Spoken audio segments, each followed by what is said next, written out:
Chaos. Again, that's probably the only way to describe it. This is Locked On Big 12. You are Locked On Big 12, your daily podcast on the Big 12 Conference, part of the Locked On Podcast Network, your team every day. Happy Monday, everybody. Welcome into Locked On Big 12. I'm Drake Toll from ESPN Central Texas. Thank you for making Locked On Big 12 your first listen every single day. Basketball was crazy again on Saturday, so much so that I can't help but break it all down. Look, Kansas losing at West Virginia. UCF putting up the worst performance ever offensively by a Big 12 team and putting up 42 overall against Houston. Texas buzzer beater.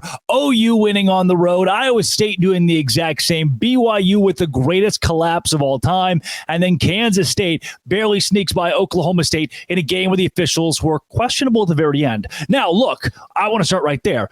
Big 12 referees are bad. We're going to start every show, every Monday, every week we talk about Big 12 basketball. We have to start with the obvious. Big 12 referees are not very good. I was watching the Baylor and Texas game very closely, and Jay Billis, who's not a known Big 12 fan, was ripping the officials on behalf of the fan, on behalf of the teams that are in the Big 12. He's like, look, how do these teams do this? This is really bad.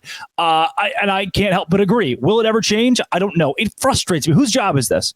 Whose job is it? Does it start with the commissioner to make sure this league is watchable? It is unwatchable for the quality of basketball that we have when you have teams like West Virginia and Raekwon Battle getting wins against teams like Kansas. Look, I was sure double-digit favorites. The Jayhawks going into Morgantown. West Virginia is probably the worst team in the Big 12. You could argue Oklahoma State should earn that moniker, and they do at this point. But I didn't have a lot of confidence. I had zero confidence that West Virginia was going to win this game. You didn't either. You could not have told me, you could not have told yourself on Friday that Kansas was going to lose at West Virginia, and it's exactly what happened. The first thing I want to talk about, I want to talk specifically about Kansas, get to BYU here in a second, and that Texas buzzer beater where they celebrated like they won the national championship, which Rodney Terry said they wouldn't do. For Kansas and West Virginia, I am so happy for Mountaineers fans. You had nothing to do with what Bob Huggins did. You've had nothing to do with the turmoil that your athletic department has faced for years now in multiple sports. It has to suck being a West Virginia fan, not because of anything that you have done, but the things that have been done to your program and by your program that have not been fans first and have made it really hard. Because guess what? I grew up in a very similar place in that I didn't have an NFL football team in my state. I didn't have a pro basketball team, a pro baseball team. In West Virginia, the NFL, the NBA is West Virginia Mountaineers athletics. That's what it is. And it's so awesome when moments like this happen in the middle of not just pure chaos, but honestly devastation for a basketball program that would have been top 3, top 5, if not for things that were out of you, the fans' control that happened in the offseason. This win against Kansas does not prove Kansas is bad. Kansas has the best starting 5 in the Big 12. I think Kansas will still win the Big 12, despite being 3-2 right now behind Kansas State and behind Texas Tech. I do think that West Virginia is still bad at basketball. They will finish below 500. But wow, I felt good, right? It felt good to watch as a general viewer. You love seeing a team that we know Kansas is going to go to the Final Four or at least go to the tournament. You know, they're going to go to the big dance. West Virginia's not. Let's give them this moment. I loved it. BYU, wow. We've seen how you can live by the 3, how your 3-point shooting can be so deadly, how your offense can be so deadly. You put up 87 against the number 1 defense in the country per shot quality in Iowa State, and then you do this. You have a hell of a first half. You come out and I'm thinking, no freaking way. They did it again. 48-32 at halftime, almost 50 points, pushing the half-century mark at the break. And then you put up 30 points in the second half, allowing 53. And therein lies the rub, my friends. Defense does win championships. Defense wins Big 12 championships. If you just play relatively good defense, maybe even average defense, you win this game. You're up by 16 at half, and you're routing things. Going back and watching the highlights of this game, it was like BYU in the first half was unstoppable to the point you thought, this could die down. This could be something that doesn't last. But at the same time, BYU shoots really, really well. And maybe, remember I told you can't live and die by the 3, and people are like, oh, well, BYU's not dying by it. They can win without it. Yeah, but when you're shooting 39 threes, okay, here's the statistical category that you're really taking away from free throws. BYU doesn't get fouled. Tech shot 18 free throws. You could make the case the officials were bad. I agree. They're bad every night, everywhere. Somebody's going to get a good call. Somebody's going to get a bad call. We can't blame it on the officials. 3 for 5 at the free throw line. BYU shot 5 free throws. Texas Tech's 18. And based on the style of play for BYU, which is utilizing the outside shot quite a bit, I understand why. BYU's not out there playing through the bigs every possession. And thus you get five, just 5 free throws. Jackson Robinson, good. Keep shooting, buddy. But 2 for 10's bad. I don't think, I don't mind that he's shooting. I don't mind that he's shooting from outside. But Bud, 41% three-point shooter, 2 for 10. If he drains a couple more of those, it's a different story. I'm not going to completely argue that BYU should give up threes. But this is what happens. When I was in high school, we ran the double wing. And we would beat teams because you got up by 7 or 10 with the double wing, the 14, control the clock. Then one week, we're like, you know what? Let's do spread this week. We get up by 30. We ended up losing the game. You know why? Because with that style of play, we were susceptible to the comeback. Fast style of play, a lot of shooting, you're susceptible to a comeback. How about Texas over Baylor? I'm worried about Scott Drew a little bit. Pequeño Mas has had 2 games where I thought, Scott did not coach his best. Not playing defense on the final possession, having guys that were, you've got your face guarding 2 guys in the corner that are probably going to miss game-winning threes. You got to know your assignment. If you got Jacoby Walter is a great freshman basketball player, his IQ defensively in the last possession hurts Baylor because he's guarding a guy who's not going to hit the game-winning 3, and there's no help in the lane. Then Texas storms the court with a team and runs around like they won the national championship. And Rodney Terry just told me that Texas doesn't do that. They don't celebrate like they won the national championship. They're different. They're classy. Me thinks that was a lie. It's all circumstantial, Rodney. When a team like UCF comes into Moody and beats you, they have every right to celebrate. And did they do it in a way that pissed you off? Sure, whatever. I don't care. You just can't be like, oh, yeah, well, you would never do that here. And then your team, from the bench players on, ran circles around the court after you hit a buzzer beater. Buzzer beaters are great. Winning is great. Let teams celebrate. I don't mind that Texas celebrated when the head coach is being a jackwagon. It's like, yeah, we don't do that. And that's exactly what they do. That sucks. Also, Oklahoma, that's probably a top 5 win of the Big 12. So we're going to overlook it.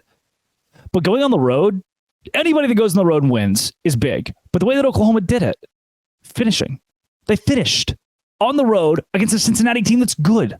Iowa State, I wasn't impressed exactly with the way the Cyclones played in the second half. Had they continued their reign of domination, that would have been a different story. Be like, wow, this is insane. Nicely done. But things got so hairy that Iowa State had to close it out last second to win 73-72. You won. That part's impressive. Defensively, you allowed 46 points in the second half. That's not the Iowa State that I've come accustomed to. There have been chinks in the armor. Defensively, it hasn't been as consistent the last couple of games. But you won. Nicely done. Keep TCU ranked. Keep Iowa State ranked. Rank Cincinnati. Why not? Keep Oklahoma ranked, obviously. BYU, leave them ranked for sure. I think they're good. Their 3-point shooting's stupid good. Texas Tech obviously stays ranked. Oklahoma State, sorry, buddy. Kansas State, ranked them already. They'll be ranked for sure. Give me 10 Big 12 teams that are ranked. 10. Houston, your defense is good. Is that what you wanted to hear? Your defense is good. All the Kansas fans are making fun of you a couple weeks ago. Yeah, they can't make fun of you anymore. You dominated West Virginia and you dominated UCF. Kansas lost to both of those teams. Houston, 16-2, 3-2 in the Big 12. I still think Kansas is the Big 12 champion. However, Houston is good. I just need to see you win on the road a little bit in this conference. You held UCF to 14 points in 20 minutes of basketball. That is it hurts my mind a little bit to even think about. Coming up, let's break down more of how the Big 12 is the best league in college basketball, and it's really not close. This is Locked On Big 12, part of the Locked On Podcast Network. I'm going to join Greg Peterson of VSIN, Coast to Coast Hoops. This dude's legit. Get ready for this interview. This is Locked On Big 12, part of the Locked On Podcast Network, your team every day. Today's show is brought to you, kind folks, by FanDuel. FanDuel is where I go to make money. I think I need some money. Rent is coming up, and I need some money. I go to FanDuel.com FanDuel.com/lockedon. You, a new customer, can get $150 in bonus bets guaranteed when you place a $5 bet. That's $150 in bonus bets, win or lose. The app is easy to use, and there are so many different ways to bet, like live same-game parlays, find the best bets in the new Explore tab, make a parlay in the Parlay Hub, and more. FanDuel.com/lockedon. Make your first bet a layup. FanDuel, where I go to have fun, where you can go to have fun, where we all go. Let's all meet at FanDuel.com/lockedon. We can make money together. I like making you money. You like making money. Do it at FanDuel.com/locked-on.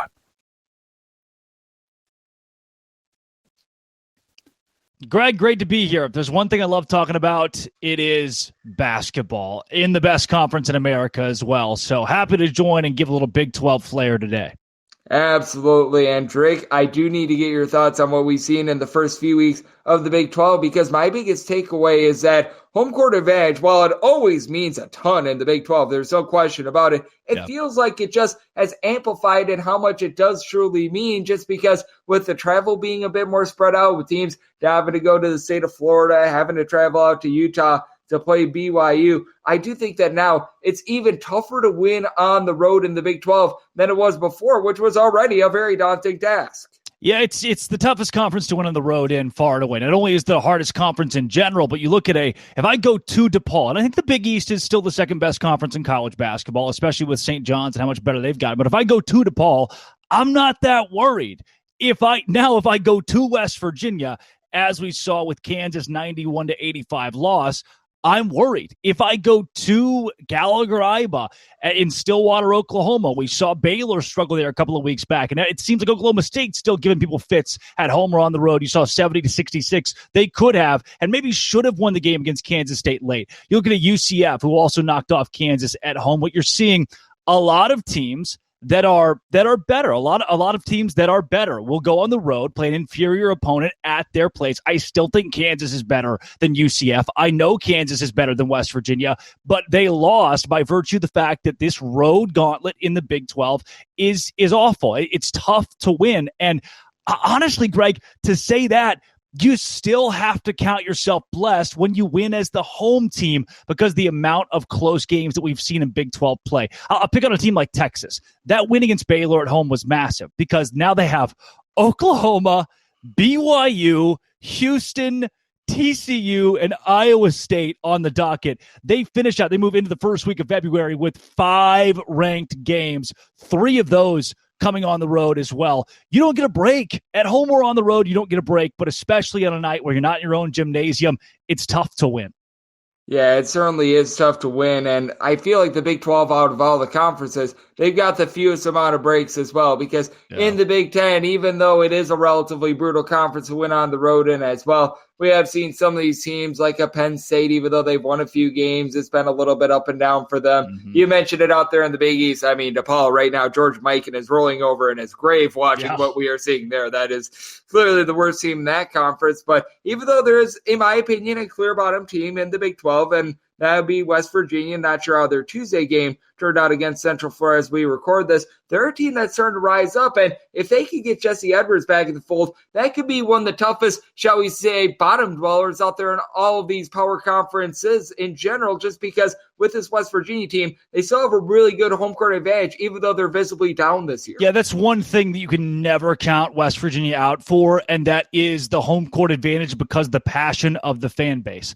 They know, Greg, that the card that they were dealt. Look, the fans had nothing to do with what happened with Bob Huggins. This is one of the most passionate groups in the Big 12, because in West Virginia, there is not professional sports. Their NFL, their NBA is West Virginia Mountaineer Athletics. They didn't cause the turmoil that has made this basketball season so tumultuous. So they still show up. They still give their all for the university, because there are some places where you get the t-shirt fans. At West Virginia, to be a West Virginia fan, you've got to be ingrained in it, and you've always been ingrained in it. And that's what makes it a tough place to play. Not only that, who's got the convenient travel to West Virginia? Nobody's hopping on the bus to go 45 minutes. You go from a Baylor down to Austin. You go from TCU down to Waco. Even from a TCU, Fort Worth to Lubbock, you're looking at an hour-long flight, hour-and-a-half flight. West Virginia is tough to get to. You couple that with the passionate fan base, and look, they're not going to make the tournament. They're going to finish below 500 this year, but they just beat Kansas. They're going to beat teams in Morgantown because that's just the culture at West Virginia. And I think they could even be dangerous in the Big 12 tournament, because by the time you get to that, Greg, we're already beaten up. This league is already beaten up. By the time you get to the Big 12 tournament, all bets are off. I have no idea what's going to happen. Even Oklahoma State, who's struggled to buy a win, could scare some people, because Mike Boynton, in my opinion, is still a good basketball coach, a capable basketball coach. I could have argued that Oklahoma State or West Virginia are your nights off, but they're just not. There is no night off. Yeah, there truly is not. As Drake told, he takes no days off himself. He does amazing work over at the Locked On Big 12 podcast. He is joining me right here on Coast to Coast Hoops. And what I think is interesting about the Big 12 right now is the two teams that entered into the week, number one, Kansas State and Texas Tech. Don't think a lot of people had that on their bingo card. And when it comes to what we're going to be getting on Wednesday, this Kansas State versus Iowa State game, I do think that it's so interesting, because if there is a team that I think is going to see a little bit of regression, it's Kansas State, a team that I still remember. They win by 1 in overtime at home against North Alabama. They had that nip and tuck game out of conference against Villanova. This team, time and time again, heck, they were taking overtime by Oral Roberts, but they seem to just be finding a way right now. I'm not sure how you take a look at Kansas State, because I do have my red flags, but every single time this team is in a close game, it feels like they pull it out. Sans that game, ironically enough, against Texas Tech. Yeah, it reminds me, Greg, of 2022-23 Kansas State. I guess that's what Jerome Tang is going to do. It's not always going to be pretty, but he's going to find a way, and he's going to do it in different ways. We've seen Kansas State dominate defensively. What comes to mind immediately is that game against Central Florida where they allowed 52 points. We've seen them win when they struggle offensively. They only put up 62 against Chicago State, 62-55. You could argue that's the ugliest win that they put together this season, but they still got it done when the shots weren't falling. To me, the one thing that I circle with Kansas State that might be a hot topic right now, and something that a lot of people want to balk at because the name is so big in college basketball, I don't think Tyler Perry is there yet. I don't think he can be the catalyst to go win you a game in March late, give the ball to him, and he's going to be reliable. He is a free throw king. He's going to take contact. He's going to get it to the hoop. But right now, I haven't seen enough consistently out of Tyler Perry to say that Kansas State isn't just lightning in a bottle that could escape. Again, I'm not going to bet against them, because Jerome Tang did it last year and they had an unbelievable run late in the season, and they're going to do, I think they could do that again. I'm going to need more from Tyler Perry for them to win the Big 12. And I do think that by the time we get to the end of this, they're sitting at 4th or 5th in the conference, which is still nothing to sneeze at. Yeah, but when it comes to this Kansas State team, certainly I don't think that Tyler Perry is what we saw to Marquise Noel last season, but I'm very impressed by Arthur Kaluma as well. He's a guy that I had some question marks with coming out of Creighton, and it feels like his game is just such a more advanced version of it this year, especially with the way that he's been able to pop threes. So, and Drake, I know you do a tremendous job just taking a look at this game of college basketball. Certainly the Big 12 is your forte, and it can be the Big 12. It can be someone else. Over the last few weeks since we last chatted, is there a team or two that really stands out to you, whether it be to the positive or the negative, that has really been catching your eye? Because we've been seeing a lot of surprises here in conference play all across college basketball over the last few weeks. Have there been just a few teams in general that have really been catching your eye? Yeah, let me give you some fool's gold to start. To me right now, Baylor is probably in that category because you've seen them play fairly lackluster on the road or at home. I go back to the Oklahoma State game in Gallagher-Iba. I go to the Texas game where Scott Drew just failed to put his team in a good position in the last 8 minutes. They had one field goal the last 9 minutes, which was a game-tying bucket, then just forgot to play defense late. I'm not sure if Baylor, because of the youth that leads them from Yves Missi to Jacoby Walter, will be a second weekend team in the tournament, because I think a team like a Baylor, a team like a BYU, they're going to play a Big East squad in round 2 in March and get bullied. I foresee that happening for both of those squads. Just not enough of a presence inside and defensively, physically, for those two teams to win late. Surprises, obviously, again, even though I knock BYU, they are a tournament team. Their offense is very impressive. And while those two schools will be fool's gold in March, I believe that by the time we get there, Kansas will have put it together. They are still in my top 5 in the country, without a doubt. I believe that Kansas State puts it together and goes to the Sweet 16. And I think finally Iowa State shows that defense can win championships. Will they win a national championship? Not yet. I can't go that far. But them being number 1 per shot quality defensively in the country has to go somewhere. Those teams, Greg, ready for this? Those teams the last 6 years who are ranked 1 in shot quality's defensive metrics have all gone to the Sweet 16, aside from Iowa State last year. They're going to follow that up this year with redemption. They're going to make a run. I think those are some of the sturdiest teams in the Big 12. Right now, I'm going to sell on Baylor, BYU, and Texas. I'm going to buy on Kansas, Texas Tech, and I'm going to buy on Kansas, Iowa State, Texas Tech, and Kansas State.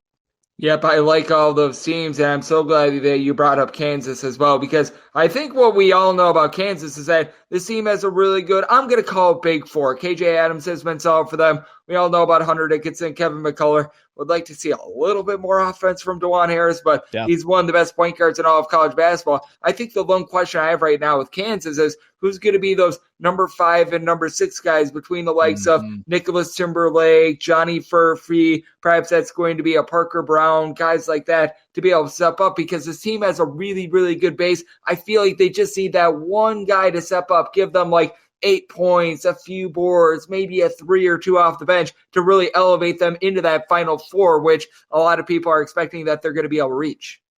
Honestly, Greg, I have changed my idea about this in college basketball from the teams with the most depth will be the ones that win. I think the teams with the best starting 5 will get it done this March. As we've started to see, that's become consistent. Think about I'll go back to Baylor. They're maybe the deepest team in the Big 12. Got 8, 9 guys that could contribute night in and night out.